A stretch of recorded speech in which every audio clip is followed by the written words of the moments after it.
ओम शांति। जब बच्चे स्कूल में पढ़ रहे हैं तो अगर वो एजुकेशन कर रहे हैं तो उनकी मन में भी एम्स एंड ऑब्जेक्टिव ज़रूर रहना चाहिए।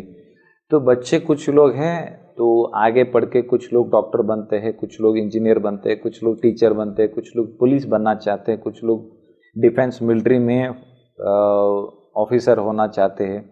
अलग अलग अपनी इच्छाएं रहता है। अगर जो भी बनना है पहला तो अच्छा एजुकेशन यानी लिखाई पढ़ाई और गुड बिहेवियर, ये सभी जॉब के लिए ज़रूरी है। और दूसरा ये है कि उसके ऊपर किसी क्रिमिनल चार्जेस ना हो, यानी कि उसके ऊपर एफआईआर ना हो। तीसरा है he mentally physically he should be sound, यानी कि वो स्वस्थ रहना है, हेल्दी रहना है, ये ज़रूरी है। अगर पुलिस आप बनना चाहते हैं, पुलिस में तो बहुत कैटेगरी है डायरेक्ट रिक्रूटमेंट का, वो है पहला पुलिस कांस्टेबल। अगर आप सिविल पुलिस कांस्टेबल बनना चाहते हैं तो पहला तो 10th स्टैंडर्ड था, SLC 10, अभी 10+2 कर दिया है गवर्नमेंट ने। तो अगर आप 10+2 PUC अगर पास होते हैं तो फिर डिपार्टमेंट में आपके लिए फिजिकल एग्जामिनेशन रहता है, जैसे कि उसकी हाइट इतना रहना चाहिए और उसका चेस्ट इतना, यानी कि हाइट 168 सेंटीमीटर रहना चाहिए, यानी कि चेस्ट 81 सेंटीमीटर रहना चाहिए, और वो लॉन्ग जंप और हाई जंप करना चाहिए, शॉर्ट पुट फेंकने के लिए उसके पास शक्ति हो। और फिजिकली टेस्ट करते हैं कि उनकी आंख ठीक हो, जो कलर ब्लाइंडनेस न हो, और उनकी साइट अच्छा रहे, और ईयर्स यानी कि वो सही ढंग से सुनना जाने का उसके पास शक्ति रहना चाहिए। अगर वो बहरा है तो दूसरा कंप्लेंट आया तो उसको पुलिस लेके क्या करना, हाँ करके बोल सकते हैं, यानी कि he should be healthy in air, यानी फिजिकल फिटनेस भी उसका अच्छा रहना चाहिए। अगर इतना है तो वो कांस्टेबल बन सकता है। अगर यही क्वालिफिकेशन फिजिकली है तो अगर वो कोई डिग्री क्वालिफिकेशन पास है, यानी कि अगर वो BA पास है, BSc पास है, या BE पास हो, या इवन दो इंजीनियरिंग पास हो, या डॉक्टर, कुछ लोग भी हमारे पास PSI है। तो अगर सब इंस्पेक्टर भी ऐसा पोस्ट है कि डायरेक्ट रिक्रूटमेंट होता है, हमारी स्टेट, सभी स्टेट में डायरेक्ट सिलेक्शन होता है। जब वो सिलेक्शन के लिए गवर्नमेंट ने कॉल फॉर करे एप्लीकेशन, तब आप ऑनलाइन पे भर्ती कर दीजिए उसके फॉर्म, फिर आपको डिपार्टमेंट वाले बुलाते हैं फिजिकल टेस्ट और रिटन टेस्ट के लिए। तो फिर ये दोनों टेस्ट अगर आप पास हो गए तो आप कांस्टेबल हो सकते हैं या PSI हो सकते हैं। अगर और एक है सिविल सर्विसेज, यानी कि स्टेट में जो पब्लिक सर्विस कमीशन जो ऑर्गेनाइज करते हैं एग्जाम्स, कॉम्पिटिटिव एग्जाम्स, अगर उस एग्जाम में अगर आप पास हुए तो अच्छे मार्क्स आए, आप पास हुए तो आप direct deputy superintendent of police, यानी कि जो मेरा अभी डिसिग्नेशन है deputy superintendent of police Bidar, आप डायरेक्ट रिक्रूटमेंट हुए तो आप डायरेक्टली DYSP का पोस्ट आप धारण कर सकते हैं। तो इसके लिए आप डिग्री मिनिमम क्वालिफिकेशन है एजुकेशनल, और आप KPSC जो हमारे कर्नाटक पब्लिक सर्विस कमीशन जो एग्ज़ाम कंडक्ट करते हैं कॉम्पिटिटिव एग्जाम्स, आप उसमें पास हो, रिटन टेस्ट में पास हो, वाइवा OC में पास हो, फिर आप डायरेक्ट DYSP बन सकते हैं। और फोर्थ कैटेगरी है आप डायरेक्ट SP बन सकते हैं, यानी कि IPS ऑफिसर, जो सभी का जो इच्छा रहता है, जो एम रहता है कि मैं एक नेशनल लेवल का पुलिस ऑफिसर बनूं। तो आप नेशनल लेवल का पुलिस ऑफिसर बनना चाहते हैं तो आप जो EPSC का जो IAS एग्जाम्स रहता है वही IPS भी रहता है, वो IPS का सेपरेट नहीं रहता है। तो आप IAS IPS एग्जाम एक ही रहता है, जो ज़्यादा मार्क्स आते हैं उसको IAS बनता है, जो उसमें मार्क्स कम है तो उसको IPS सिलेक्शन होता है। तो आप IPS सिलेक्शन हुआ तो आप नेशनल लेवल का वही मिनिमम क्वालिफिकेशन है, कोई डिग्री एग्जाम जो ऑथराइज यूनिवर्सिटी से पास हो। आप यूनिवर्सिटी से एग्जाम पास हुए क्वालिफिकेशन तो मिनिमम क्वालिफिकेशन डिग्री, तो उसके बाद आप UPSC एग्जाम का प्रिपरेशन करना, स्टडी करना, फिर एग्जाम देना। एग्जाम में पास हुए तो आप नेशनल पुलिस एकेडमी हैदराबाद में आप ट्रेनिंग ले सकते हैं। फिर आप इडी एंटायर नेशन में किसी राज्य में आपको केडर दिया जाएंगे, आप उस राज्य में IPS ऑफिसर यानी कि एक डिस्ट्रिक्ट का इंचार्ज बन सकते हैं। अगर आप डायरेक्ट DSP बने तो एक सब डिवीजन का इंचार्ज बन सकते हैं। अगर आप PSI बने तो एक एंटायर पुलिस स्टेशन का इंचार्ज बन सकते हैं। अगर एक कांस्टेबल आप सेलेक्ट हुए तो एक बीट का इंचार्ज होके आप एक पुलिस स्टेशन में काम कर सकते हैं। तो आप पुलिस में सेवा करना चाहते हैं तो आप इतना लिखाई पढ़ाई और good behaviour without any crime, तो गुड कैरेक्टर, ये सब आप प्राप्त कर लीजिए। डिपार्टमेंट को आपको वेलकम है। ओम शांति।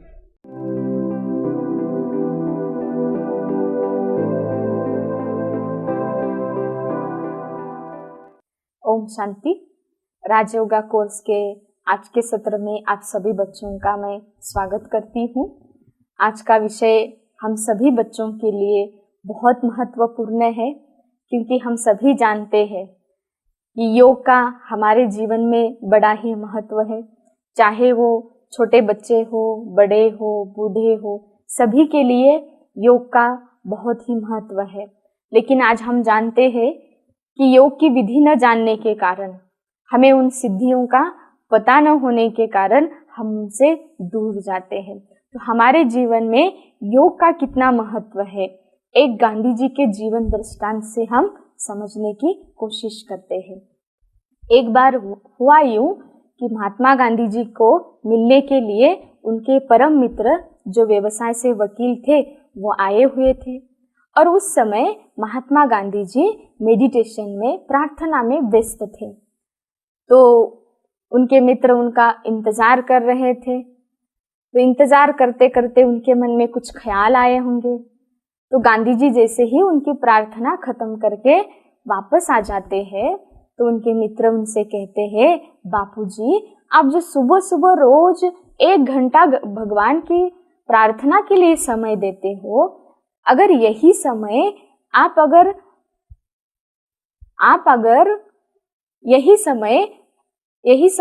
अगर देश की सेवा के लिए देंगे, यही समय आप अगर सुबह सुबह जो 1 घंटा आप ध्यान के लिए, मेडिटेशन के लिए समय देते हैं, वही समय अगर आप भारत सेवा के लिए, अपनी देश सेवा के लिए देंगे तो अनेक लोगों का कल्याण होगा। तो गांधी जी मुस्कुराते हैं और मुस्कुराते हुए अपने मित्र से पूछते हैं कि आप कितना टाइम भोजन करते हो? तो उनके मित्र कहते हैं, मैं दिन में 3 टाइम भोजन करता हूँ। तो वे पूछते हैं, आपको 1 टाइम भोजन करने के लिए कितना समय लगता है? तो वे कहते हैं, यही 20 से 30 मिनट तक मुझे समय लगता है भोजन करने के लिए। तो गांधी जी मुस्कुराते हुए कहते हैं, इसका अर्थ है आप एक दिन में अगर 20 मिनट भी पकड़ेंगे तो 1 घंटा भोजन के लिए देते हैं। तो आप ऐसे कीजिए, कल से भोजन बंद करके वही भोजन का 1 घंटा समय आप वकालत में दीजिए, तो आपको बहुत इनकम हो जाएगी। तो उनके मित्र कहते हैं, ऐसे कैसे हो सकता है? मैं खाना नहीं खाऊंगा तो मुझे शक्ति कहाँ से आएगी? अगर मेरे पास शक्ति ही नहीं होगी तो मैं वकालत में बोल कैसे पाऊंगा? तो गांधी जी मुस्कुराते हुए कहते हैं कि जैसे आपको भोजन से शक्ति मिलती है, उससे आप वकालत कर पाते हैं, उसी प्रकार परमात्मा के ध्यान से मुझे देश सेवा करने की शक्ति मिलती है, जिससे मैं अनेक लोगों की सेवा करता हूँ। अर्थात हमारे जीवन में योग का कितना महत्व है। आप सोचिए, गांधी जी कितने व्यस्त थे, उनके जीवन में कितने बड़े बड़े कार्य उन्होंने किए हैं, फिर भी वे अपने जीवन में योग को, मेडिटेशन को, प्रार्थना को बहुत महत्व देते थे। क्यों? क्योंकि हमारे मन में जो पॉजिटिव एनर्जी चाहिए, कोई भी अच्छा कार्य करने के लिए संसार में आवश्यक है सकारात्मक एनर्जी, और उस सकारात्मक एनर्जी का जो स्रोत है, सोर्स है, वो है परमपिता परमात्मा। और उस परमात्मा से जुड़ने का जो माध्यम है वो उसी को हम योग कहते हैं। बच्चों, हम जानेंगे कि जैसे ही मैंने आपको कहा योग शब्द, तो आप सभी बच्चों के मन में 2 प्रकार के भाव उत्पन्न होते हैं। एक होता है भौतिक भाव और दूसरा होता है आध्यात्मिक भाव। भौतिक भाव में योग शब्द सुनते ही आपको लगता है कि कोई आसन में हमें बैठना है, आंखें बंद करके पैर पे पैर चढ़ा करके हमें ऐसे बैठ जाना है, लेकिन ये हो गया भौतिक भाव। दूसरा है आध्यात्मिक भाव। योग बोलते ही आप बच्चों के मन में दूसरा संकल्प आया होगा कि परमात्मा की ध्यान में बैठना है, जो कि मानसिक प्रक्रिया है, मन से ईश्वर को याद करना। तो ये हुआ आध्यात्मिक भाव। तो आज जिस योग का हम अभ्यास करने वाले हैं, जिस योग को हम जानने वाले हैं, वो योग आध्यात्मिक भाव से हम समझेंगे। यहाँ कोई शारीरिक भाव नहीं है। तो बच्चों, ये है आध्यात्मिक भाव वाला योग। योग के कई स्तर होते हैं। जैसे योग के 4 स्तर होते हैं। एक है भौतिक योग, दूसरा है लौकिक योग, तीसरा है अलौकिक योग और चौथा है राजयोग। तो पहला स्तर जो है वो है भौतिक योग। योग माना याद, योग माना मिलन, योग माना कनेक्शन। जैसे एक व्यक्ति किसी चीज को याद करता है तो उसे कहते हैं भौतिक योग। अब मैं आप बच्चों को कहूंगी कि आप सभी बच्चे कार को याद करो, तो आप सभी बच्चों के आंखों के सामने कार दिखाई दे रही है। अर्थात आपका बुद्धि योग है, लेकिन किसके साथ है? कार के साथ।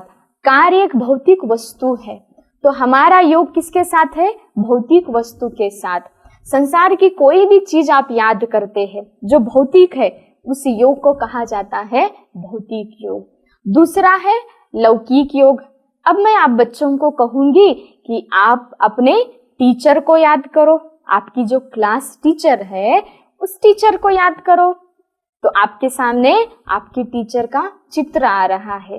आप भले ही आंखों से हमें देख रहे हैं, लेकिन बुद्धि की आंखों से किसे देख रहे हैं? आपके टीचर को। तो ये भी एक प्रकार का योग है, लेकिन किसको याद कर रहे हैं? एक व्यक्ति दूसरे व्यक्ति को याद कर रहा है, तो इसे कहते हैं लौकिक योग। तीसरा है, हम जीवन में एक अलौकिक शक्तियों को भी याद करते हैं।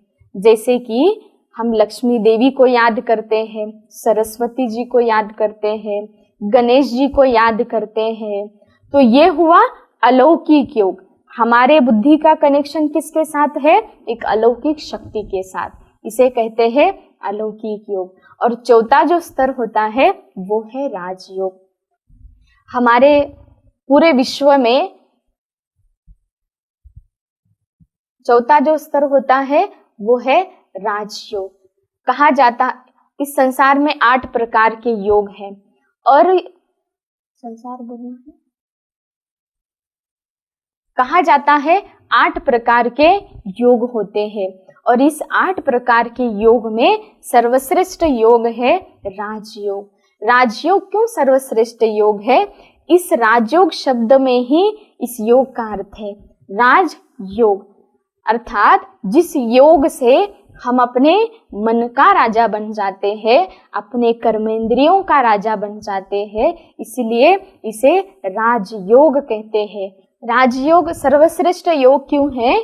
क्योंकि इसमें कोई दैहिक भान नहीं है। स्वयं को आत्मा समझ करके उस निराकार परमात्मा को याद करना है, इसीलिए राजयोग को सर्वश्रेष्ठ योग माना जाता है।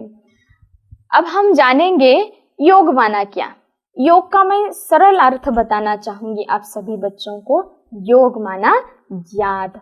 हम कोई भी चीज को याद करें, वस्तु को याद करें, वो भी एक प्रकार का योग ही है। लेकिन हमें जो योग सीखना है वो कौन सा योग सीखना है? राजयोग। राजयोग माना जहां आत्मा समझ करके परमात्मा को याद करना है। बच्चों, आज हम जानेंगे, अगर आप रोड पर खड़े हैं, आपके सामने से बहुत सारे व्यक्ति जा रहे हैं, तो आप हर एक को याद रखते हैं क्या? नहीं रखते हैं। याद स्वाभाविक हो जाए।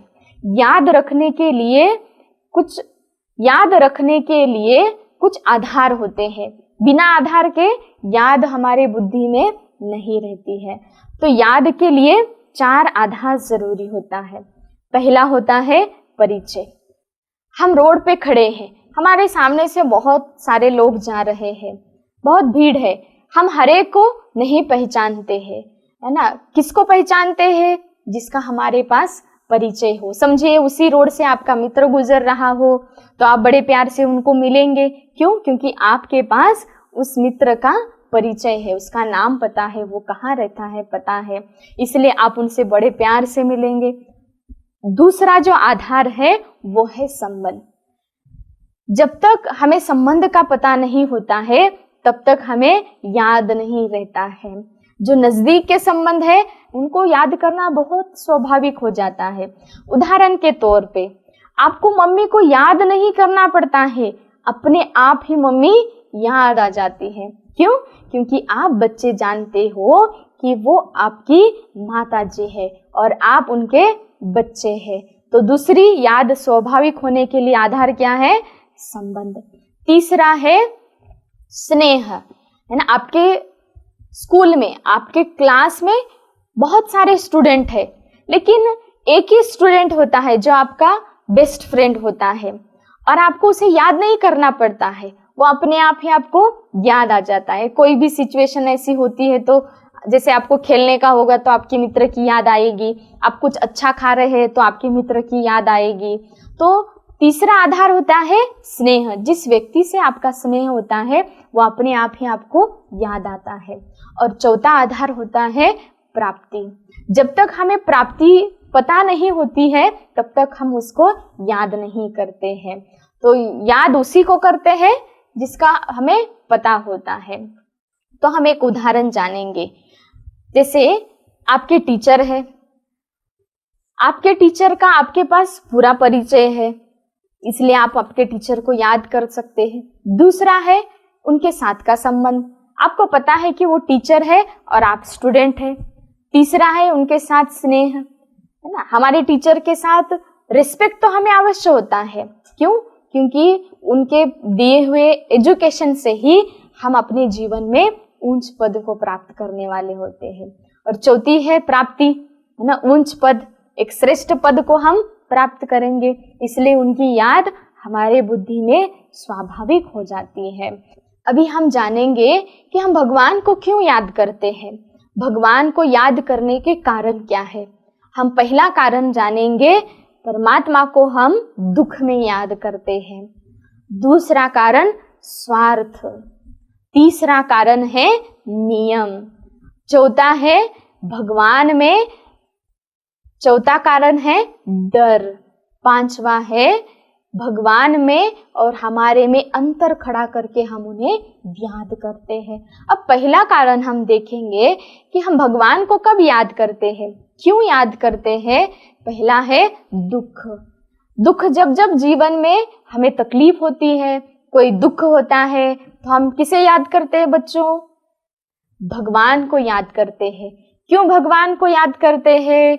क्योंकि हम सभी आत्माओं को ये स्मृति है कि परमात्मा ही दुखों को हरने वाला और जीवन को सुखमय बनाने वाला कौन है? वो ईश्वर है। इसलिए जब भी हमारे जीवन में कोई दुख आता है तो हम भगवान को याद करते हैं।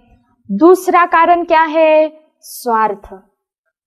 अब बच्चों के लिए मैं एग्जाम्पल देना चाहूंगी कि आपकी जैसे ही आपको पता चलता है कि आपकी एग्जाम है कल, तो जब आप सुबह सुबह उठेंगे, उठने के बाद आपको मम्मी पापा कहते हैं कि आज एग्जाम है, तुम भगवान को याद करो या फिर भगवान को नमस्कार करके भगवान से आशीर्वाद लेकर के एग्जाम के लिए जाओ।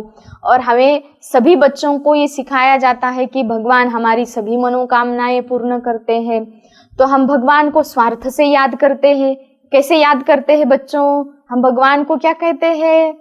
भगवान जी आप मुझे इस एग्जाम में पास कर देना तो मैं आपको नारियल चढ़ाऊंगा। भगवान जी मेरा इतना काम कर देना तो मैं आपको फूल का हार चढ़ा दूंगा। तो इस प्रकार से हम भगवान को कैसे याद करते हैं? स्वार्थ से याद करता है। अब हम भगवान को ऐसे समझ लिए कि भगवान माना कोई घर में काम करने वाला नौकर है, उसको 10 रुपए दिया और कहा कि ये काम कर दो, बराबर है। क्यों हम ऐसा करते हैं? क्योंकि हम परमात्मा के साथ हमारा क्या संबंध है हम भूल गए हैं।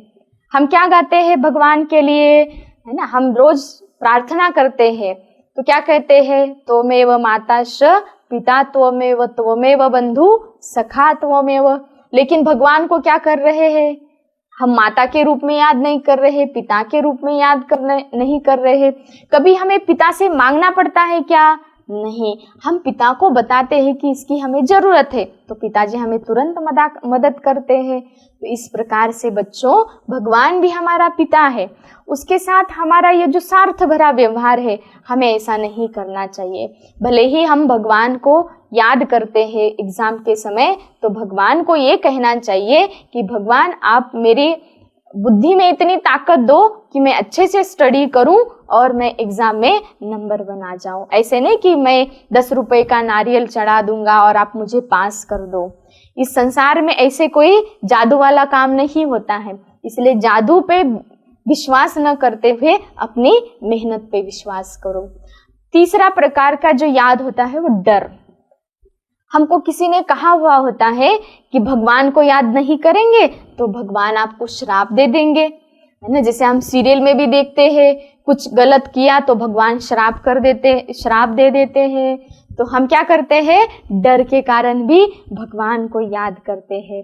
कई भगवान को कैसे याद करते हैं, अंतर खड़ा करके भगवान को कहेंगे, भगवान आप तो सर्वशक्तिमान हो, सर्वश्रेष्ठ हो, आप तो बहुत महान हो, हम तो नीच है, हम तो पापी है, हम तो कपटी है।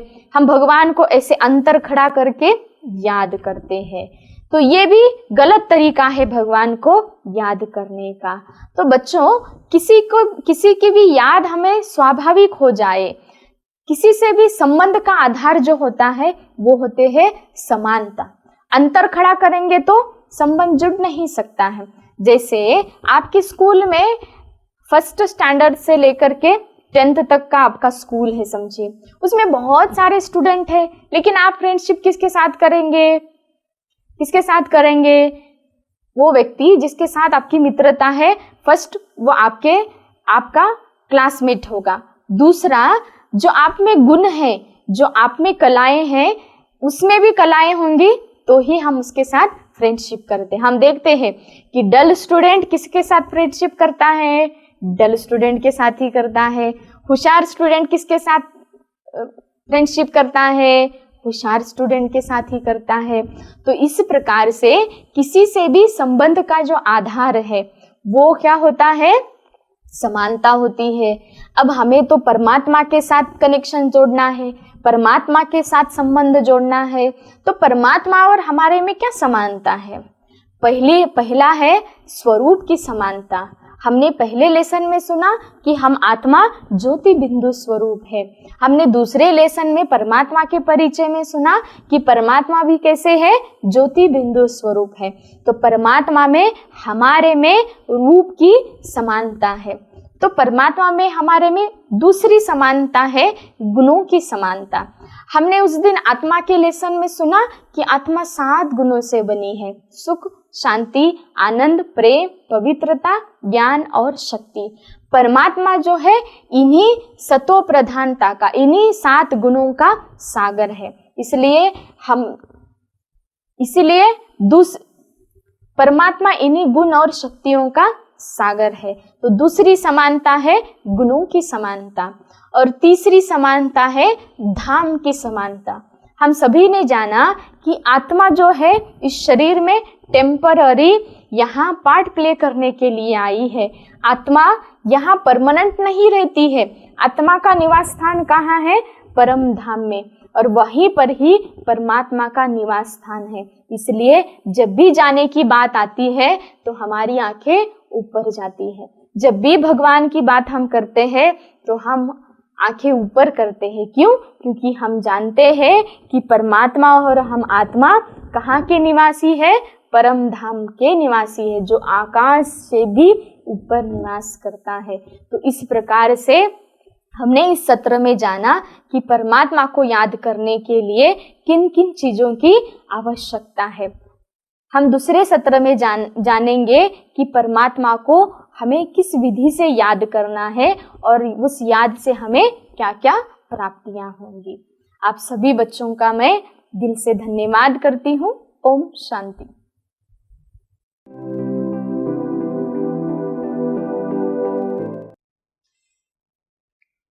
तो बच्चों, अभी हम कर्म के लिए और एक श्लोक को समझेंगे। यह श्लोक गीता के अध्याय 2 श्लोक 47 में आता है। कर्मण्येवाधिकारस्ते मा फलेषु कदाचन मा कर्मफल हेतुर्भू मा ते संगोत्सव कर्मणि। इस श्लोक को मैं फिर से दोहराती हूँ। कर्मण्येवाधिकारस्ते मा फलेषु कदाचन मा कर्मफल हेतुर्भू मा ते संगोत्सव कर्मणि। तो इस श्लोक में भगवान अर्जुन को इस तरह समझाते हैं कि तुम्हें अपने कर्म करने का अधिकार है, किंतु कर्म के फलों के तुम अधिकारी नहीं हो। सिर्फ तुम कर्म करो, फल की इच्छा नहीं रखो। कर्म फल को देने का अधिकार सिर्फ ईश्वर का है, और ना ही तुम कर्म से अतीत खाली हो बैठो। अर्थात मनुष्य की गति हमेशा कर्म में रहनी चाहिए, कर्म फल को ईश्वर पर छोड़ देना चाहिए। तो बच्चों, इस श्लोक को मैं पहले सुनाऊंगी, फिर बाद में इसको आपको दोहराना है। कर्मण्येवाधिकारस्ते मा फलेषु कदाचन मा कर्मफल हेतुर्भू मा ते संगोत्सव कर्मणि। कर्मण्येवाधिकारस्ते मा फलेषु कदाचन मा कर्मफल हेतुर्भू मा ते संगोत्सव कर्मणि।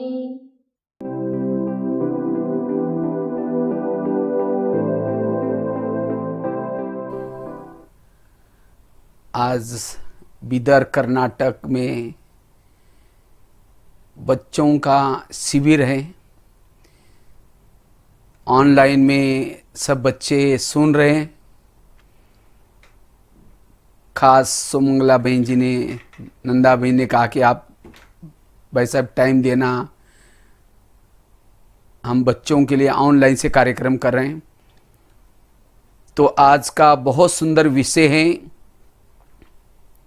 जीवन में नैतिक शिक्षा का महत्व। आज के बच्चे क्यों बिगड़ रहे हैं, गलत रास्ते में क्यों जा रहे हैं, उसके 4-5 कारण हैं। लिखो, पहला कारण, बिगड़ने का पहला कारण लिखो, गलत संगत। आज के बच्चे युवा जो बिगड़ रहे हैं उसका कारण है गलत संगत। जैसा करोगे संग वैसा चढ़ेगा रंग, जैसा पियोगे पानी वैसी बनेगी वाणी। संगत के कारण बच्चे बिगड़ रहे हैं। जो बच्चे गुटखा खाते हैं, नशा करते हैं, जो बच्चे क्लास मिस करते हैं, क्लास में लास्ट में बैठेंगे, दोस्त के साथ सामने टीचर पढ़ा रहे हैं और चिमटी लेने का काम चल रहा है। टीचर को तो लग रहा है कि भाई बच्चे तो पढ़ रहे हैं, माँ बाप को लग रहा है कि मेरा बेटा पढ़ने के लिए गए। आज कितनी महंगाई है, गरीबी है, तो भी मम्मी पापा आपको इतने अच्छे स्कूल में फीस भर के वहां भेजते, और हम जाकर के पीछे चिमटी ले रहे हैं। यह है गलत संगत। संगत से बच करके रहो। एक कहानी में सुनाने जा रहा हूं, इस कहानी को ध्यान से सुनना। संगत का परिणाम क्या होता है। लिखो, कौवा और हंस की कहानी। केवल टाइटल लिखना इसको, ताकि कहानियां सभी आपको याद रहेगी। कौवा और हंस की कहानी। और इस कहानियों को घर में जाने के बाद मम्मी पापा को बताना कि हम शिविर में क्या क्या सीखे, और अपने दोस्तों को भी बताना, ब्रह्मा कुमारी में गए हमने ये बातें सीखी। कौवा और हंस की कहानी। एक बार की बात है, एक कौवा और हंस दोनों की दोस्ती थी। तो एक बार कौवा कहीं बाहर घूमने के लिए गया था और हंस अकेला पेड़ पर बैठा था। इतने में हंस के नीचे नजर गई, एक व्यक्ति सोया था, उसके सिर पर धूप आ रही थी। तो हंस को दया आई, वहां से उठा और जिस डाली से धूप आते वहां पंख फैला करके छाया बनाई। इतने में उसका दोस्त आया। कौन? कौवा। उसने हंस को पूछे कि दोस्त तुमने पंख क्यों फैलाए? कहते नीचे एक व्यक्ति सोया, उसको धूप लग रहा है, मैं मदद कर रहा हूं। अरे कहता है लोग तो बड़े खराब होते हैं, हमें पत्थर मार के भगाते हैं, इनको मदद क्यों कर रहे हैं, उठो यहां से। तो भी हंस नहीं उठता। कौवा कहता है तुम मेरा दोस्त है, तुम मेरी बात नहीं मान रहे, तो भी नहीं उठा। कौवा वहां से उठा और बीट डाल करके लैट्रिन करके वहां से भाग गया। उस व्यक्ति के सिर पर गिरा, उसकी नींद खुल गई। ऊपर देखा, कौन बैठा था? हंस। उस व्यक्ति के पास बंदूक थी, लिया, शूट कर दिया हंस को। हंस मर गया। देखो हंस ने अच्छा काम किया, छाया बनाई, तो भी मारा गया। क्यों? संगत गलत थी। इसी तरह अगर मेरी भी संगत गलत के साथ आए, वो तो भाग जाएंगे, पकड़ा आप जाएंगे, मारे आप जाएंगे। मैं कई बार जब जेल में जाता हूं, कई कैदी आकर के कहते हैं सर मैंने कोई भूल नहीं की, फिर भी मुझे जेल में रखा। हमने कहा कुछ तो किया होगा। नहीं सर मैंने कुछ नहीं किया, मैं निर्दोष हूं। हमने कहा टाली तो 2 हाथ से बजती, 1 से नहीं बजती। नहीं सर मैंने कुछ नहीं किया, मेरा एक दोस्त था, हम बचपन में एक बेंच पर बैठ करके पढ़ते थे, बड़े हो गए तो भी साथ में घूमते हैं। सबको पता है, पुलिस वालों को पता है, गांव वालों को पता है इनकी दोस्ती है। लेकिन मेरे दोस्त की एक बुरी आदत थी, वो चोरी करता था। एक बार उसने बड़ी चोरी करके भाग गया। वो तो भाग गया, लेकिन पुलिस वालों ने मेरे ऊपर डाउट लिया, मुझे भी पकड़ लिया। माना कौवा तो भाग गया, पकड़ा कौन गया?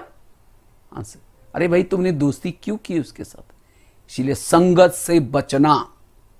संगत के कारण आज के बच्चे बिगड़ रहे, चाहते नहीं कोई नशा करे, दोस्त कहता है मैं तुम्हारे से बात नहीं करूंगा, ये पीना पड़ेगा।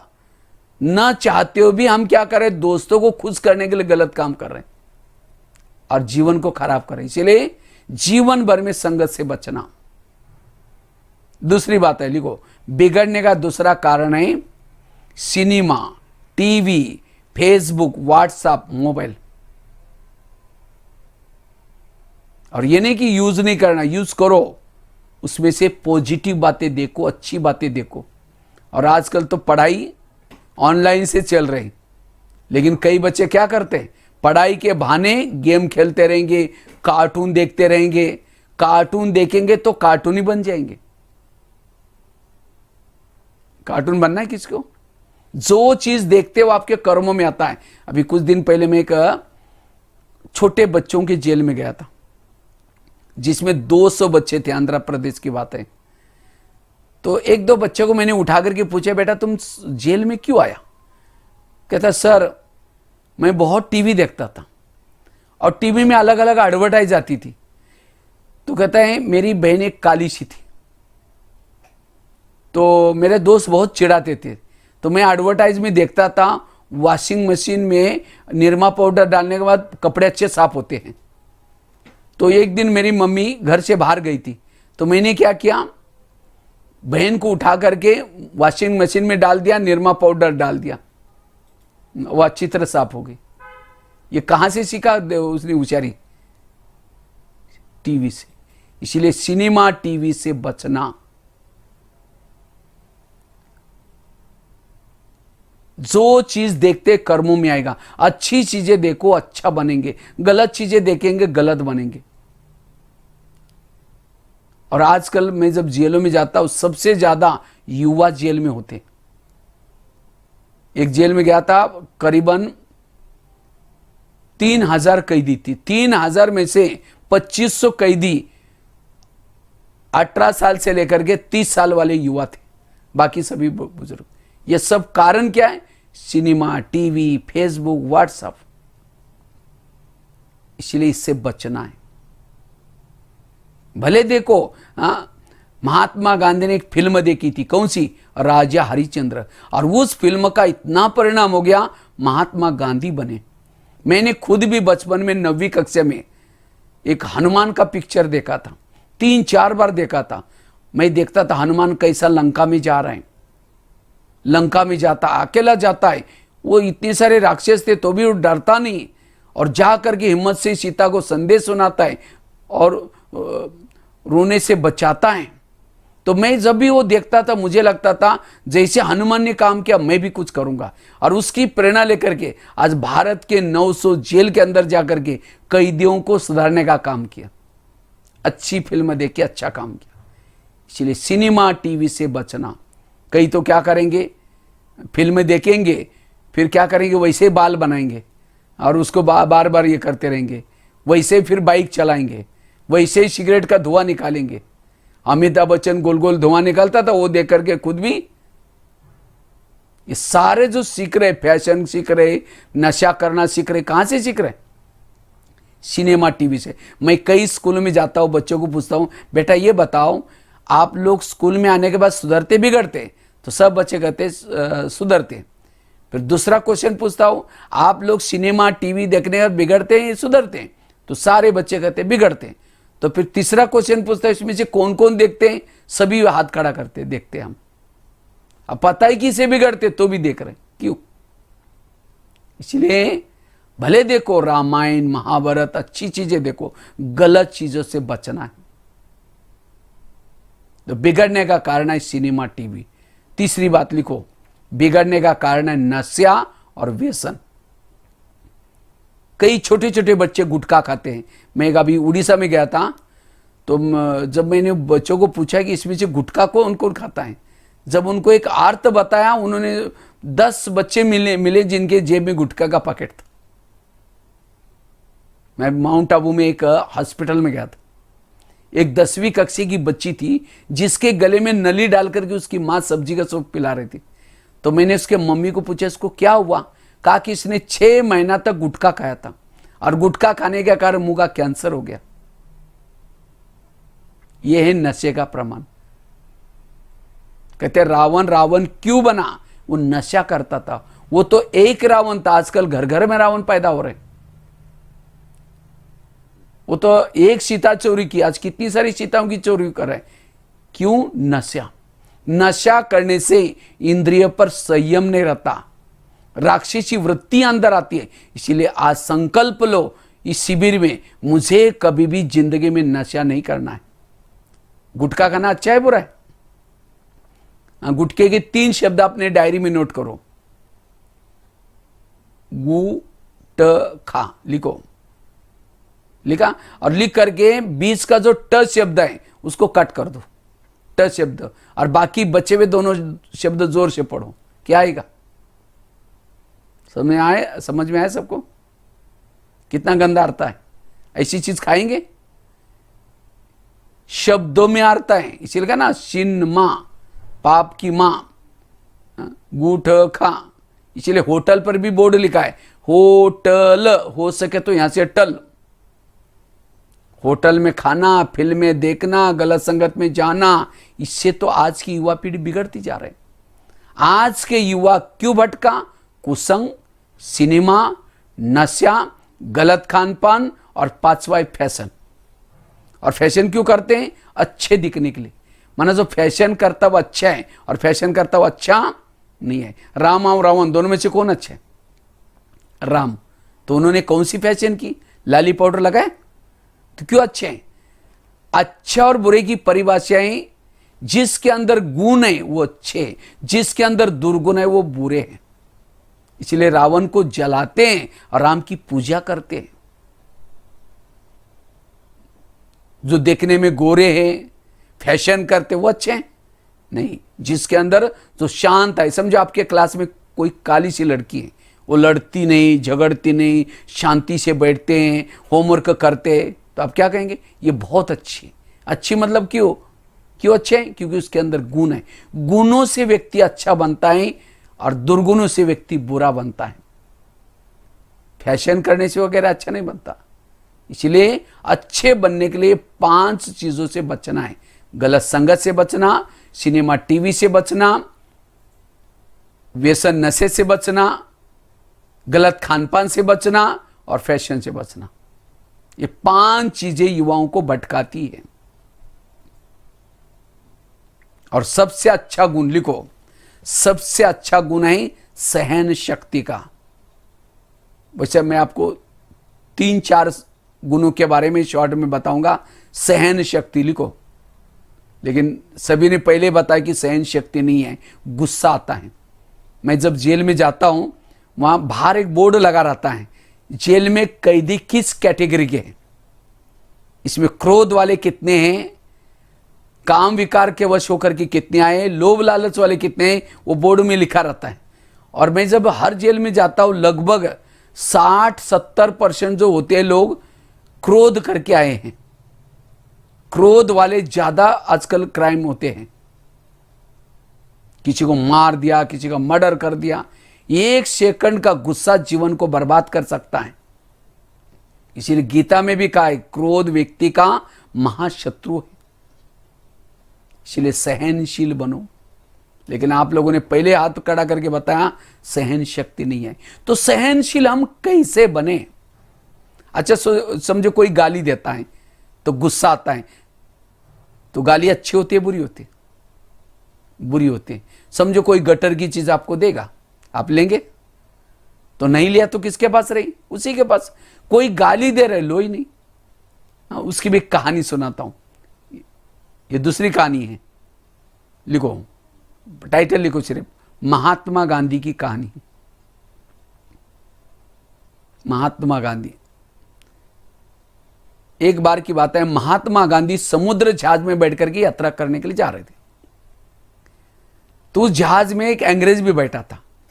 तो अंग्रेज ने देखा महात्मा गांधी ध्यान में मगन होकर के जा रहे थे। तो उन्होंने क्या किया, 25-30 पन्ने लिया और बहुत सारी चीजें लिखी और लिख करके पिन लगा करके महात्मा गांधी को पढ़ने के लिए दिया। तो महात्मा गांधी ने एक एक लाइन पढ़ी और पिन निकाल करके धोती को लगाए, पन्ने वापस दिया। तो अंग्रेज कहता है, महात्मा जी मैंने 25 पन्ने आपको दिया, आप पढ़ा भी, लेकिन कुछ बोला ही नहीं, अच्छा लगा है बुरा लगा? क्योंकि उसी पन्ने के ऊपर महात्मा गांधी के नाम से गाली लिखी थी। तो उसी समय महात्मा गांधी हाथ जोड़ के कहते हैं, आपका बहुत बहुत धन्यवाद। वो पिन मेरे काम की थी इसलिए रख दी, बाकी पन्ने कोई काम के नहीं इसलिए वापिस कर दी। इसको कहते हैं सहन शक्ति। तो कोई गाली देता है तो हमको गाली तो अच्छी नहीं लेते, वापिस दो। समझो आम के पेड़ को आम लगे हैं, क्या लगे? आम। आपने एक जोर से पत्थर मारा तो आम का पेड़ क्या देगा? आम। आपने क्या मारा? पत्थर। उसने क्या दिया? आम। और वो खाने के बाद पेट भर गया, अच्छी नींद आई। और आपको कोई गाली देता है तो क्या देते? वापिस 2-3 गाली देते। रात भर नींद फिट गई। आम को तो पत्थर मारा, फल दिया, खाने के बाद पेट भर गया। और हम इतने पढ़े लिखे हैं तो भी कोई गाली देता, वापिस 2-4 गाली देंगे। तो आम अच्छा है, आम अच्छे।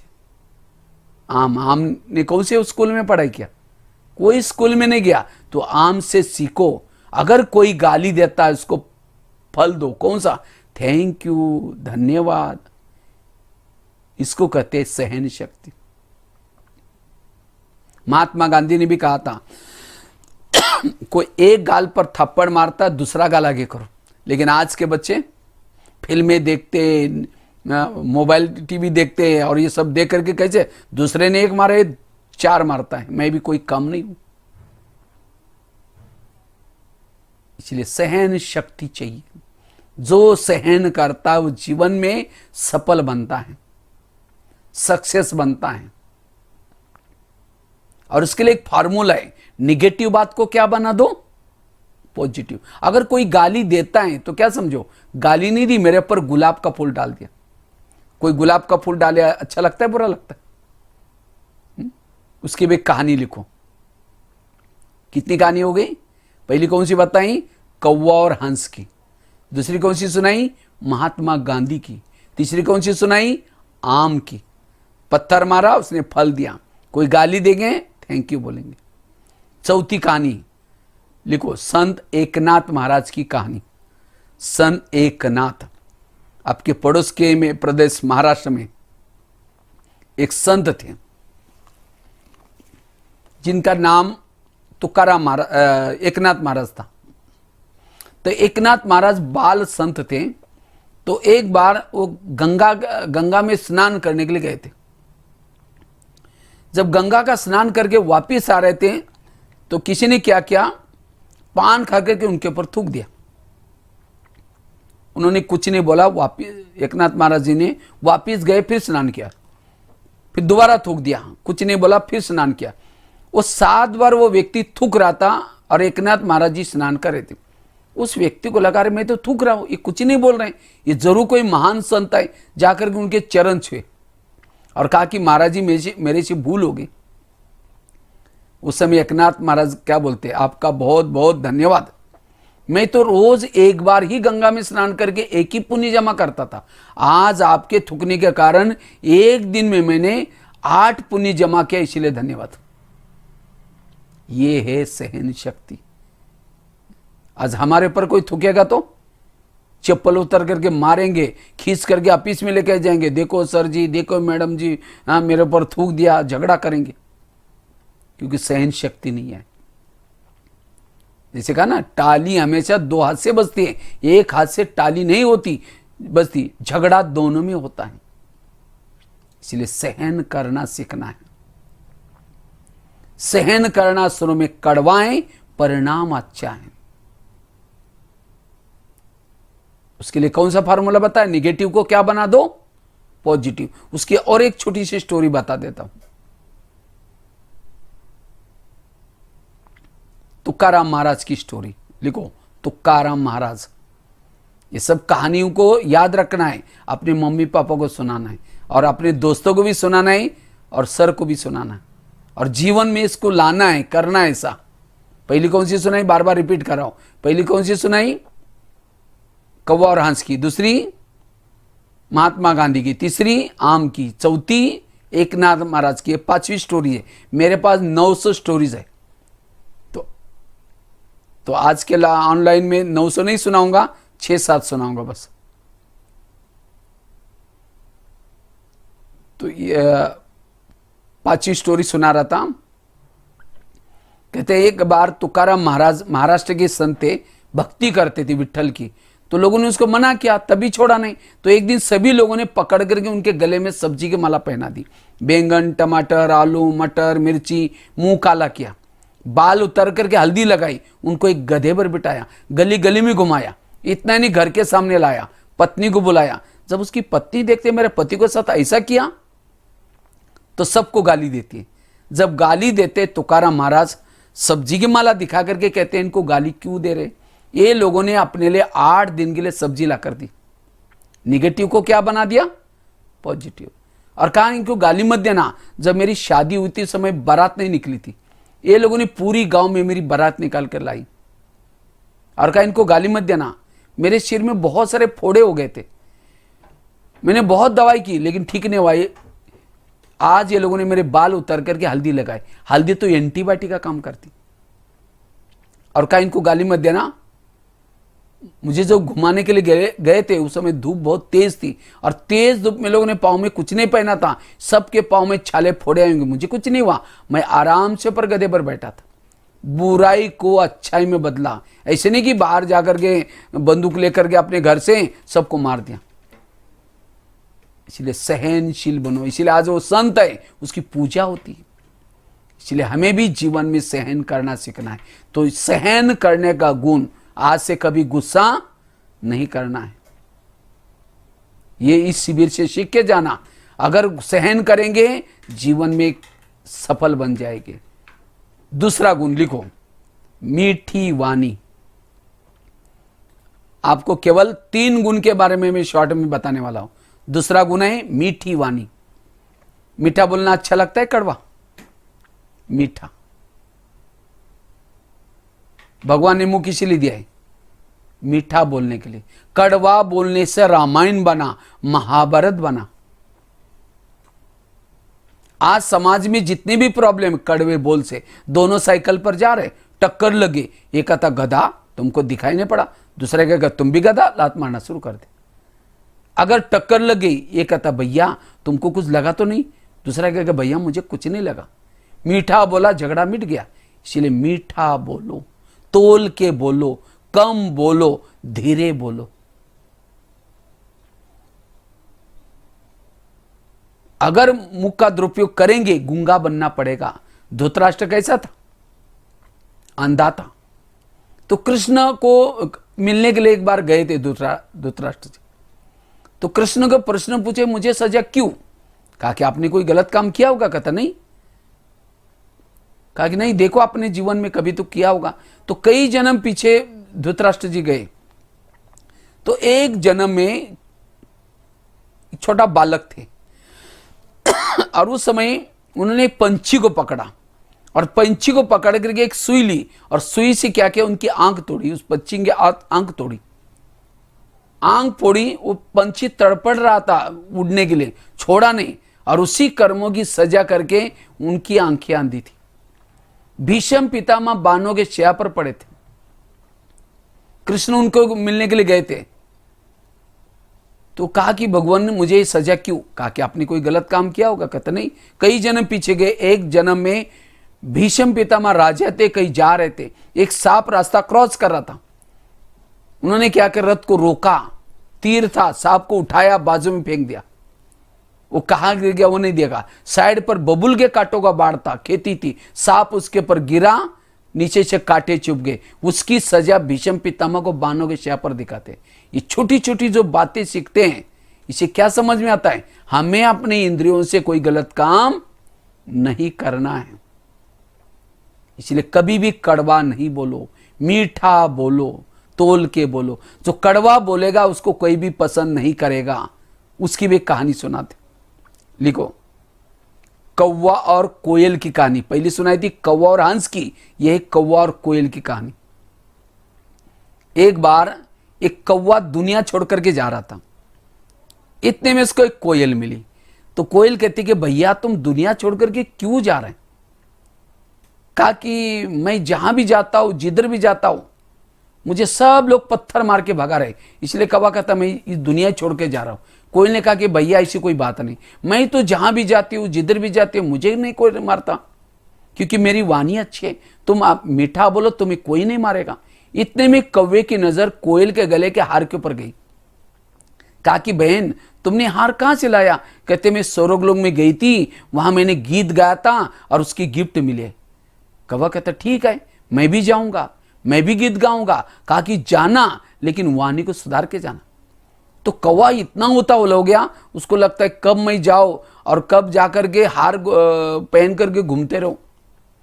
तो क्या करता है, उतावला हो गया, बिना वाणी सुधारते हैं इंद्रदेव के पास पहुंच गया और कहता है कि मेरी बहन आई थी और उन्होंने गीत गाया था, आप लोगों ने उसको हार भी दिया था सोने का, मैं उसका ही भाई हूं। इंद्र को लगा सचमुच उसका ही भाई है, क्योंकि दोनों का कलर सेम है।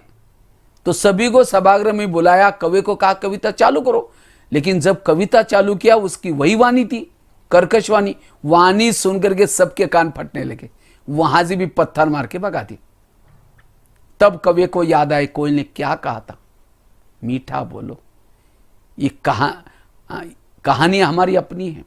आज हमें भी स्कूल से, चार दीवार से, समाज में जाने से पहले अपने वाणी को मीठा बोलना सीखना है। अगर मीठा नहीं बोलेंगे, जहां भी जाएंगे, जिधर भी जाएंगे, जिस गली में जाएंगे, सब पत्थर मार के भागेंगे, हमें कोई पसंद नहीं करेगा। इसलिए मीठा बोलो, ऐसा बोल ना बोलो जिससे दूसरे का दिल टूट जाए, कोई दुखी हो जाए। ऐसे बोल बोलो जो रिकॉर्डिंग करने के लायक हो, सुनने के लायक हो। इसलिए मीठा बोलो, कड़वा कभी नहीं बोलो। और लास्ट का एक गुण सुना करके पूरा करता हूं। तो क्या क्या सीखा? जीवन में नैतिक मूल्य जरूरी क्यों है, यह सीखा। उसके साथ IQ, EQ, MQ और SQ, इन चारों को डेवलप करना है। आप सभी कौन हैं? आत्मा। आत्मा शरीर में कहाँ रहते हैं? दोनों भ्रुकुटी के बीच में। आत्मा का पिता कौन है? परमात्मा। आपस में कौन है? भाई भाई। सबका घर एक, सबका पिता एक, सदा आत्मिक स्मृति में रहना।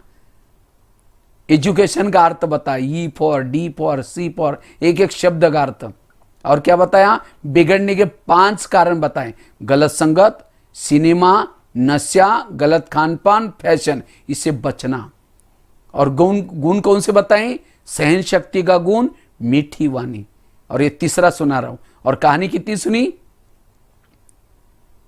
पहली कहानी सुनी कौवा और हंस की, दूसरी महात्मा गांधी की, तीसरी आम की, चौथी एकनाथ महाराज की, पांचवी तुकाराम महाराज की, छठी धृतराष्ट्र की, सातवीं भीष्म पितामह की, और आठवीं कौवा और कोयल की। 8 कहानी सुनाई है। और मेरे पास कितनी कहानी है, 900 में से 8 सुनी, और एक सुना करके पूरा करूंगा। और लास्ट का गुण मैं बता रहा था, लिखो, गुणग्राही। गुणग्राही आप लोगों ने स्कूलों में, मुझे लगता है सभी स्कूलों में सरस्वती माँ का फोटो जरूर होता है। तो सरस्वती माँ किसके ऊपर बैठी है, हंस के ऊपर बैठी है, मोर के ऊपर बैठी है, कमल के ऊपर बैठी है। आप लोगों को हंस अच्छा लगता है, कौवा अच्छा लगता है? हंस। कौवा क्यों अच्छा नहीं लगता, वो काला है, कर्कश आवाज है, उसकी वाणी ठीक नहीं है। और हंस क्यों अच्छा लगता है, क्योंकि वो सफेद है, उसका वाइट कलर है, मोती चुकता है। इसलिए हमें क्या बनना, हंस बनना है। हंस अर्थात अंदर बाहर स्वच्छ। अब कई बच्चे क्या करेंगे, कोई सर या मैडम नहीं है तो 2-4 जन मिलकर की बुराई करेंगे, वो सर ऐसे है, मैडम ऐसे है, ये है, ये गुस्सा करते हैं। और अचानक आई तो क्या कहेंगे, सर जी अभी हम नमस्ते सर, अभी हम आपको याद कर रहे थे, पाँव भी छुएंगे, मुख में राम बगल में छुरे। उसका हंस कहेंगे, कौवा कहेंगे? कौवा। इसलिए हंस बनो, कौवा मत बनो। कौवा बनेंगे तो बुद्धि में सरस्वती नहीं बैठेगी, ज्ञान नहीं बैठेगा। इसलिए हंस बनो। कौवा बनेंगे तो आपको कोई भी पसंद नहीं करेगा। इसलिए गुणग्राही बनो, सबसे गुण लो। जो मोती चुकता है, कंकड़ पत्थर नहीं लेना है, अंदर बाहर सोच। जो टीवी देखते हैं, गलत चीजें देखते हैं, गाली देते हैं, उसको कहेंगे कौवा। टीवी में भी गलत चीजें, भले अच्छी देखो, हंस बनकर के मोती चुको, कभी भी गलत चीजें नहीं देखनी। जो दूसरों को रुलाते हैं, गुस्सा करते हैं, नशा करते हैं, ये सब कभी की क्वालिटी वाले हैं। तो हमें हंस बनना है, स्वच्छ बनना है। और जो स्वच्छ हैं वो अच्छे बच्चे हैं। इसलिए हंस बनो, मोर बनो। मोर मतलब पवित्र आचरण। और कमल बनो। कमल कहां होता है, कीचड़ में। उसके चारों तरफ से कीचड़ होता है, कीचड़ उसके ऊपर डालो, गीला नहीं होगा। पानी डालो, गंदा नहीं होगा। कीचड़ डालेंगे, गंदा नहीं होगा, पानी डालेंगे, गीला नहीं होगा। इसी तरह दुनिया भी कीचड़ है, उसमें इंटरनेट, फैशन, वेसम, कितनी गंदगी है, लेकिन इस गंदगी से बच करके रहना, उसको कहेंगे कमल। जो कमल बनेगा, हंस बनेगा, मोर बनेगा, सरस्वती मां उसके ऊपर बैठेगी। अर्थात वो ज्ञानी तो बनेगा, अच्छे मार्ग लेगा, जीवन में अच्छी तरक्की कर सकता है। इसलिए हंस बनो, मोर बनो, यही हमारी शिक्षा का उद्देश्य है। तो जितने भी ये बातें मैंने आपको सुनाई, ये छोड़ के जाएंगे, लेके जाएंगे? लेके जाएंगे। लास्ट की उसकी एक कहानी सुना करके 9 कहानी हो जाएगी। 9वीं कहानी लिखो, 3 मूर्तियों की कहानी। 3 मूर्तियों की कहानी। एक व्यक्ति ने, बड़े ध्यान से सुनना, एक व्यक्ति ने 3 मूर्ति बनाई थी। तीनों का पेंटिंग एक जैसा, कलर एक जैसा, साइज एक जैसी, लेकिन तीनों की कीमत अलग अलग। एक मूर्ति की कीमत थी 100 रुपए, दूसरी की 200 और तीसरी की 300। तो एक व्यक्ति मूर्ति खरीद करने के लिए गया, कहते कि कितने में? तो जिसने बनाया कहता 100 रुपए, दूसरी 200 और तीसरी 300। उसने कहा क्यों भाई, कलर एक जैसा, पेंटिंग एक जैसा, कीमत अलग क्यों? कहता मैं बताता हूं। जिसने बनाया वो क्या करता है, कहता है उसने क्या किया, 100 रुपए वाली मूर्ति ली और उसके कान में 1 रुपए डाला, 1 रुपए का कॉइन होता वो डाल दिया, वो दूसरे कान से निकल गया, इसीलिए कहा इसकी कीमत 100 रुपए है। दूसरी मूर्ति ली, कान में 1 रुपए डाला, वो मुख से निकल गया, कान में डाला मुख से निकल गया, इसीलिए उसकी कीमत 200 रुपए थी। तीसरी मूर्ति ली, कान में 1 रुपए डाला, वो पेट में चला गया, कीमत 300। तो आप कौन सी लेंगे? 300 रुपए वाले। देखो स्कूलों में सभी बच्चे एक जैसे होते हैं, साइज भी एक जैसी, सबका यूनिफॉर्म भी एक जैसा, सब दिखने में एक जैसे, लेकिन सबकी कीमत अलग अलग। कोई 100 रुपए वाले बनते हैं, कोई 200 रुपए और कोई 300। 100 रुपए वाले किसको कहेंगे? जो ज्ञान की बातें सुनेंगे और दूसरे कान से निकाल देंगे, उसको कहेंगे कुंभकर्ण। पानी डाला दूसरे कान से निकल गया। कई सुनेंगे और जाकर के, जैसे मैंने आपको कई बातें सुनाई, टीवी नहीं देखना, नशा नहीं करना, सहन करना, मीठा बोलना, सुनेंगे, घर में जाएंगे, टीवी देखेंगे, फिर कहेंगे हमारे क्लास में माउंट आबू से भगवान भाई ने ऑनलाइन से बहुत अच्छी अच्छी बातें बताई, बोल भी रहे और टीवी देख भी रहे। उसको कहेंगे तोताराम। तोता मतलब मुख से वर्णन कर रहे हैं।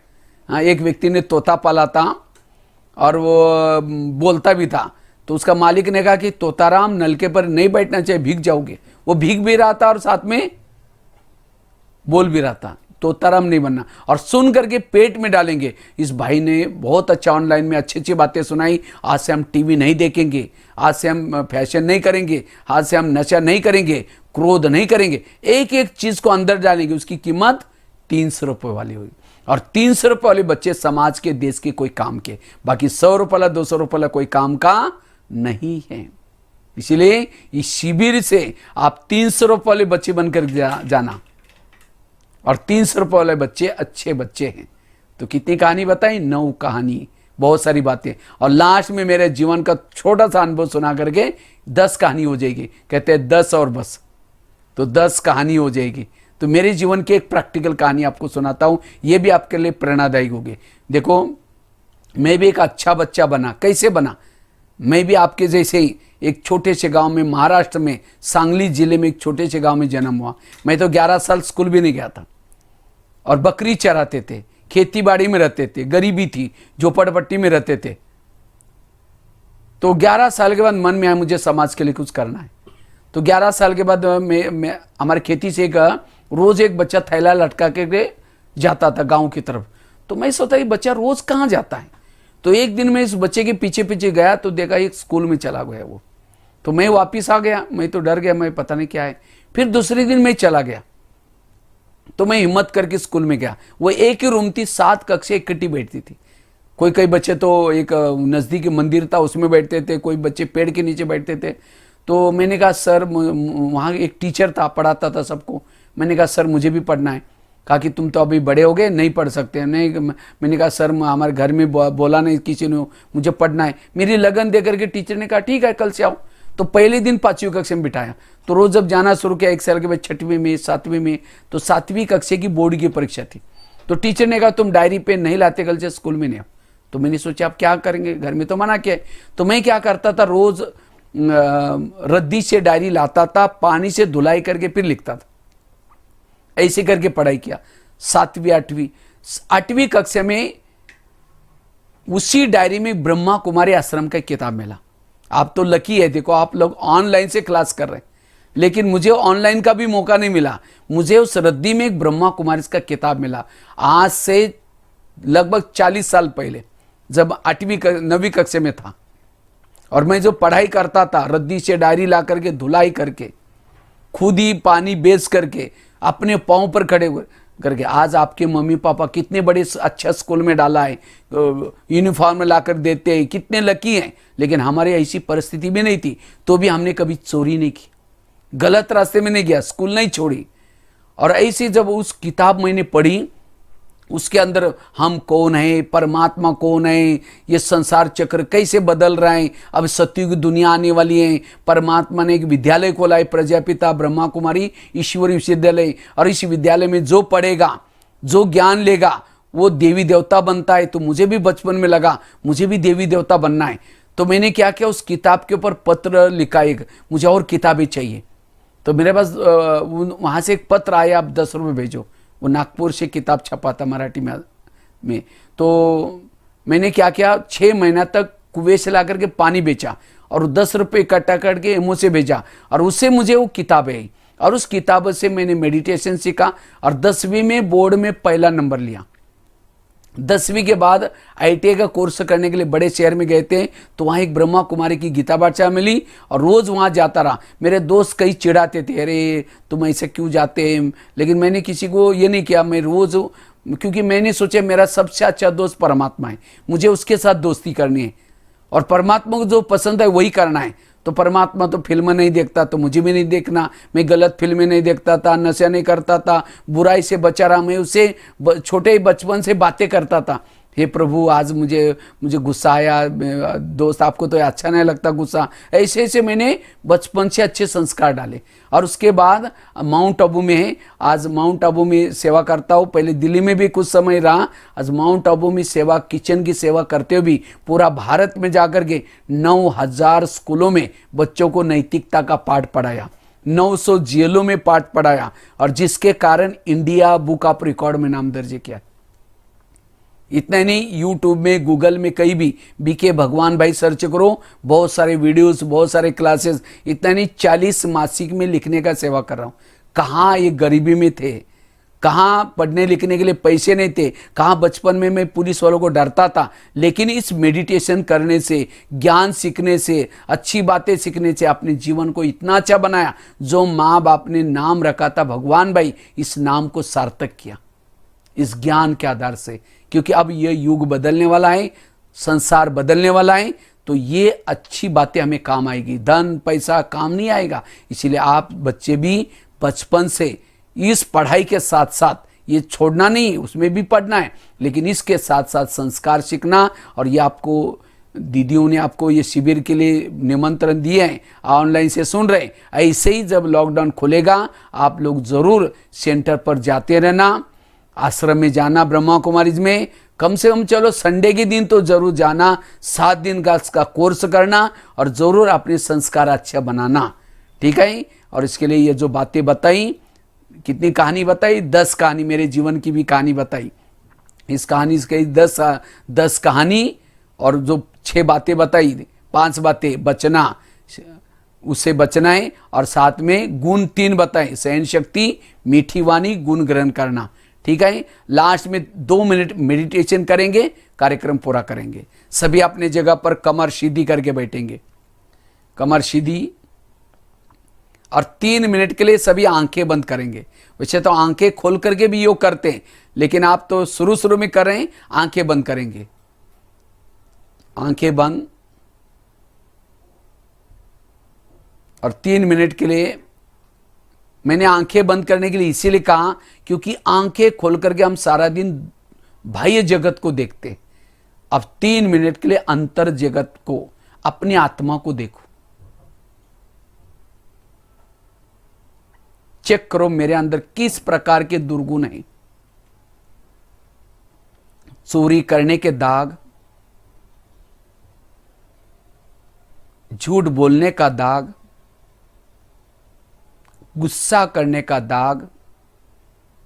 अगर ये दाग मेरे जीवन में है तो मेरी जीवन की नैया डूब सकती है, मैं जीवन में असफल बन जाऊंगा। इसलिए मुझे इन दागों को मिटाना है।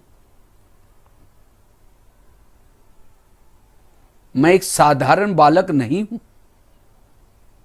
भगवान ने मुझे इस धरती पर बहुत बड़े कार्य के लिए भेजा है, जिसके लिए मैंने जन्म लिया है। मैं वही काम करूंगा। आज से अपने जीवन में चरित्र को महत्व दूंगा। मेरे जीवन का एक एक पल बड़ा महत्व का है। ये चोरी करना, झूठ बोलना, ये मेरा काम नहीं है। मैं एक अच्छा बालक बनूंगा। वास्तव में मैं एक आत्मा हूं। मैं आत्मा दोनों भ्रुकुटी के बीच में निवास करता हूं। मैं अजर अमर अविनाशी हूं। मेरा अपना असली घर इस दुनिया से भी पार, चांद सूरज तारांगन से भी पार, परम धाम शांति धाम है, जहां मेरा आत्मिक पिता परमात्मा वास करता है। मैं भी उसी दुनिया का निवासी हूं। अब बुद्धि के द्वारा उस पिता के पास जा रहा हूं। बादलों से भी पार,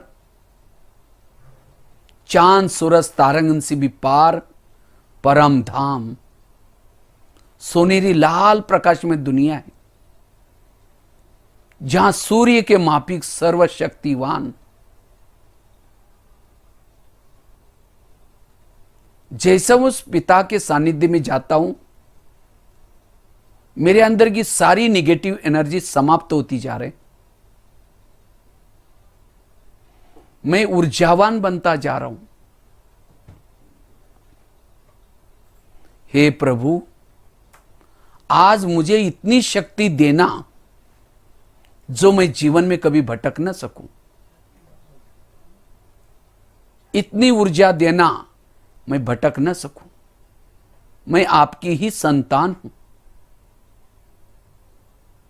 आप मेरे परम पिता हैं। आज से मैं अपना चरित्र पर ध्यान दूंगा।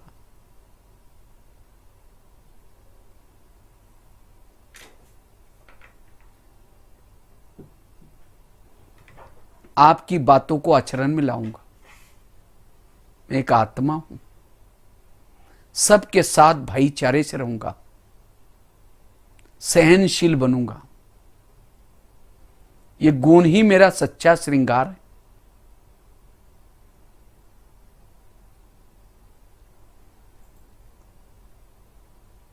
प्रभु मिलन कर परमात्मा की ऊर्जा लेकर के मैं आत्मा धीरे धीरे वापिस इस भौतिक जगत के भौतिक शरीर में आता हूं। अब मैं इस ऊर्जा को सदा जागृत रखूंगा। सबके साथ भाईचारे से रहूंगा।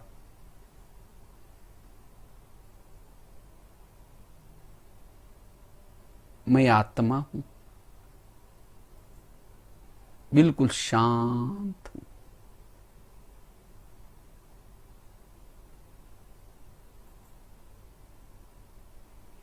ओम शांति शांति शांति। सभी अपनी धीरे से आंखें खोलेंगे। इसको कहते हैं योग। जैसे मैंने अपने जीवन की कहानी सुनाई, योग के द्वारा आज हम यहां तक पहुंचे। अब भी ऐसा योग करेंगे, ठीक है। Om Shanti.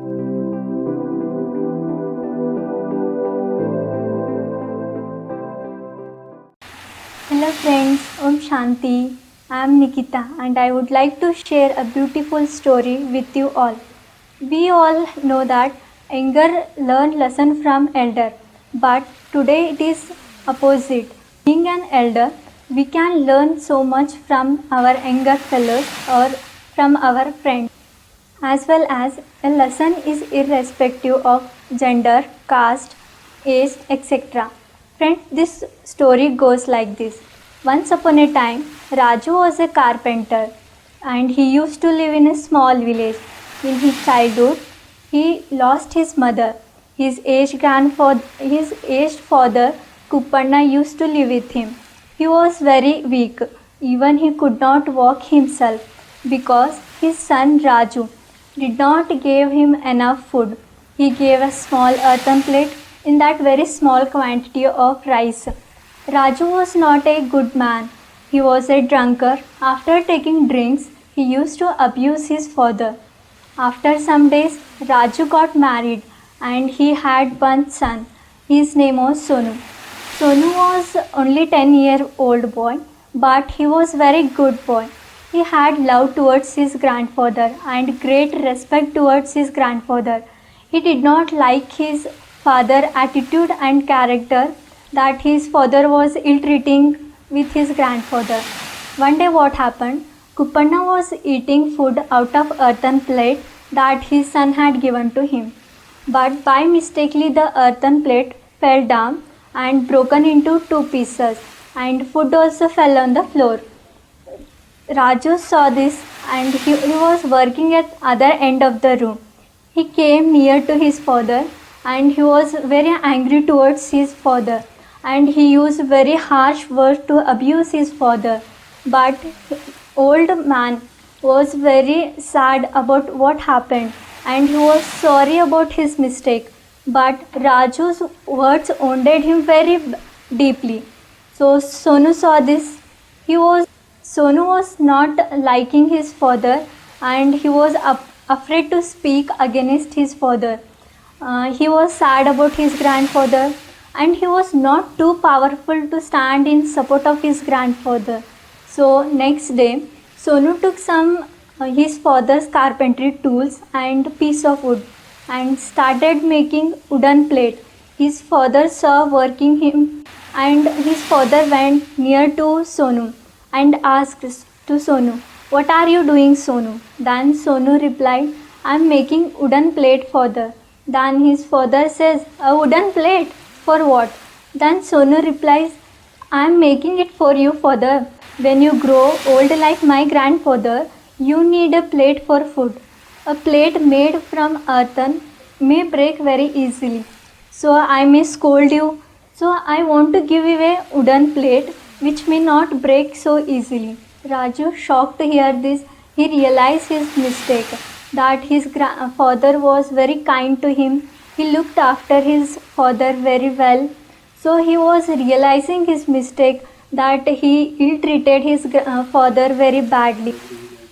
He realized his mistake and he realized his behavior, that what he did with his father. Then he changed into a different person. From that day, he started treating his father with great respect and with love. From that day, he also gave up drinking and he became a good man. So he learned a lesson from his son. So friends, what is the moral of the story?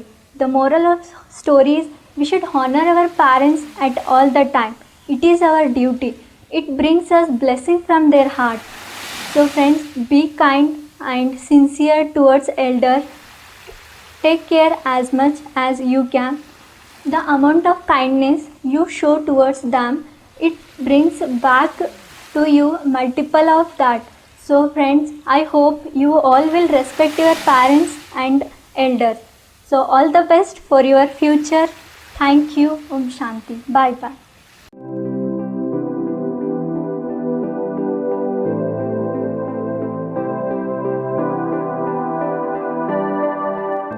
Om Shanti बच्चों, I am Abhimanyu Sharma, BK Abhimanyu Sharma, and today we will be talking about the topic of every day, every choice matters.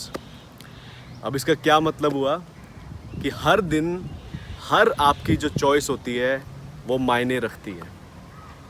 सुबह उठने से लेके रात तक, alright, we have thousands and thousands of choices. Whether I should wake up early or should I stay in bed for 1 or 2 more hours, और whether should I eat healthy breakfast या फिर घर में रखे हुए जो बिस्किट है ये सारी चीज़ें मैं खाऊं. क्या मैं अपना होमवर्क करूं या फिर थोड़ी देर जाके PUBG खेल लूं. We have thousands of choices every day. ठीक है, और इन छोटी छोटी चॉइसेस से ही कैसे हमारी लाइफ बन सकती है या बिगड़ सकती है, हम उस पर आज डिस्कस करेंगे. एक कॉन्सेप्ट आता है हमारा फिलॉसफी में भी और फिजिक्स में भी, जिसको हम बटरफ्लाई इफेक्ट बोलते हैं. बटरफ्लाई इफेक्ट सेज कि it is possible that if a butterfly is swinging its wings here at this part of the world, it might create a storm at the other part of the world. तितली के पंख फड़फड़ाने से दुनिया की दूसरी तरफ एक तूफान क्रिएट हो सकता है छोटी छोटी चेन रिएक्शंस की वजह से. ये बटरफ्लाई इफेक्ट बोलता है. कहने का मतलब ये कि एक छोटी सी चीज़ कैसे धीरे धीरे जुड़ जुड़ के बहुत बड़ी चीज़ क्रिएट कर सकती है, उसी को बटरफ्लाई इफेक्ट बोलते हैं. और कैसे ये हमारी लाइफ में अफेक्ट करता है, इसका एक छोटा सा आपको एग्जाम्पल दूंगा. आप सभी ने अडोल्फ हिटलर के बारे में तो सुना ही होगा, right? The most notorious dictator of 20th century, Adolf Hitler, was just a mere soldier in First World War. He was just a soldier in First World War. एक सिपाही होता था वो फर्स्ट वर्ल्ड वॉर में dictator बनने से पहले. जब फर्स्ट वर्ल्ड वॉर हो रहा था तो जो दूसरी कंट्री के सैनिक थे उन्होंने हिटलर को पकड़ लिया और हिटलर ने उनसे दया की, भीख मांगी कि मुझे छोड़ दो, मेरे बीवी बच्चे हैं, मुझे मत आप हर्ट करो या फिर मुझे मत कैद करो. तो दया खा के उन दूसरी दो एनिमी कंट्री थी उन्होंने हिटलर को छोड़ दिया. कहने के लिए it was just a small choice from there and कि we should leave this guy, he is just nobody, हमें इसको छोड़ देना चाहिए, इसकी फैमिली है, right? So they left Hitler alone. उनको क्या पता था कि आने वाले 20 सालों में he will become the Hitler जिसको आज हम जानते हैं, who killed more than 10 crore Jews. 10 crore से ज़्यादा उसने लोग मारे सेकेंड वर्ल्ड वॉर में आने वाले 20 से 30 सालों में.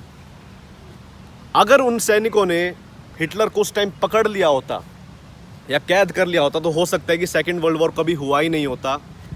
हो सकता है कि कभी इतने करोड़ों लोग मरे ही नहीं होते. और आज जैसी दुनिया हम जानते हैं, हिस्ट्री में सेकेंड वर्ल्ड वॉर पढ़ते आए हैं, पूरी दुनिया के बच्चे उस चीज़ को पढ़ रहे हैं, हो सकता है कि वो कभी हुआ ही नहीं होता इफ़ वो एक सिंगल चॉइस उन्होंने ली होती तो, कि हमें इस इंसान को पकड़ना है, छोड़ना नहीं. उनके लिए एक छोटी सी चॉइस थी, लेकिन समय के साथ वो चॉइस कितनी बड़ी बन गई और पूरी दुनिया को कितना उसने अफेक्ट किया आज हम सभी जानते हैं, right?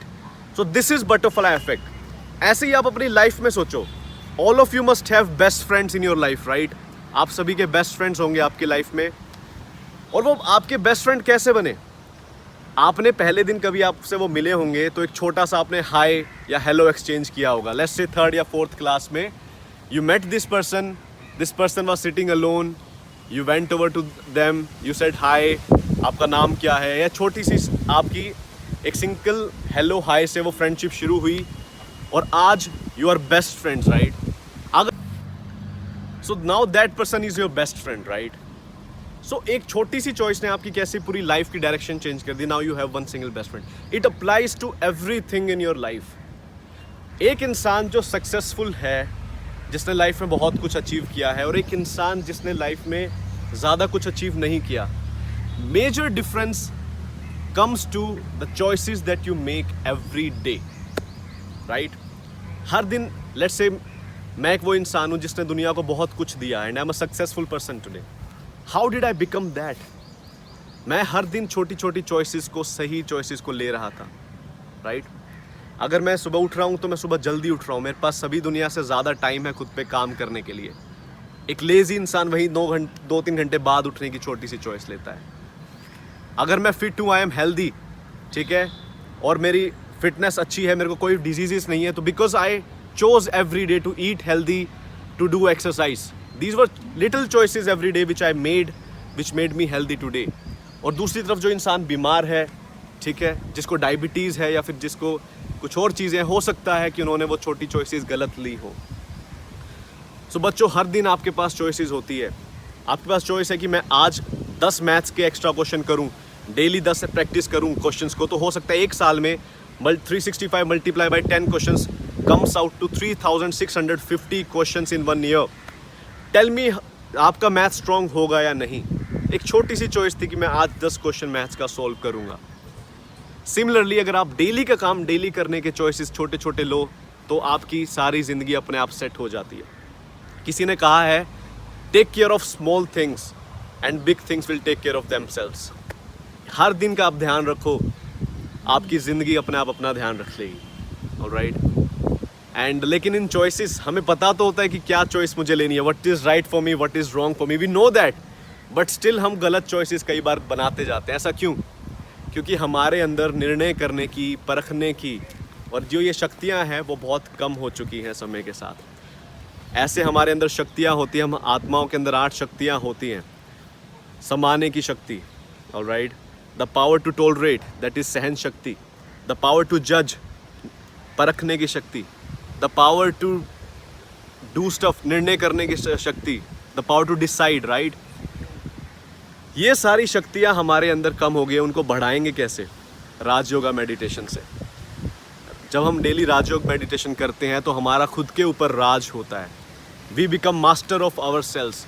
Somebody said it so right, no man is free who can not control himself, who is not the master of himself, that man is not free. If you want to be the master of your self, do Rajyoga meditation, talk to the sisters, nearest sister around you from Brahma Kumaris. और आप daily अगर 10-15 minute meditation करने से start करते हो, आपकी निर्णय करने की, परखने की शक्तियाँ बढ़ेंगी। गलत चॉइसेस, राइट चॉइसेस को और अच्छे से आप परख पाओगे और उन पे सही कदम उठाने की भी शक्ति आपको मिलेगी। ऑलराइट, ओम शांति, टेक केयर, बी सेफ। ओम शांति। कुछ समय के लिए स्वयं को छत पर बैठी हुई अनुभव करें। मैं आत्मा भ्रुकुटी के मध्य चमकता हुआ दिव्य सितारा हूँ। आकाश में बहुत सारे सितारों को देख रही हूँ। सभी सितारे चमक रहे हैं। ये कितने शांत है, सदा मुस्कुराते रहते हैं। एक सितारा मुझे बहुत अच्छा लग रहा है। ये सबसे अलग और चमकीला है। मुझे लगता है मैं ही यह सुंदर सितारा हूँ। मेरे अंदर गुणों की चमक है। मैं सारे संसार में सत्यता, दिव्यता, मधुरता, स्नेह, सहयोग की रोशनी फैला रही हूँ। अन्य सितारों के साथ मैं बहुत प्रेम व एकता के साथ रहती हूँ। मुझे सब सितारे बहुत ही प्यारे लगते हैं। हर सितारा, हर गुण, हर विशेषता से भरपूर है। उनसे मुझे बहुत खुशी तथा स्नेह मिलता है। मैं इनके साथ बहुत खुश हूँ और वो मेरे साथ बहुत खुश है।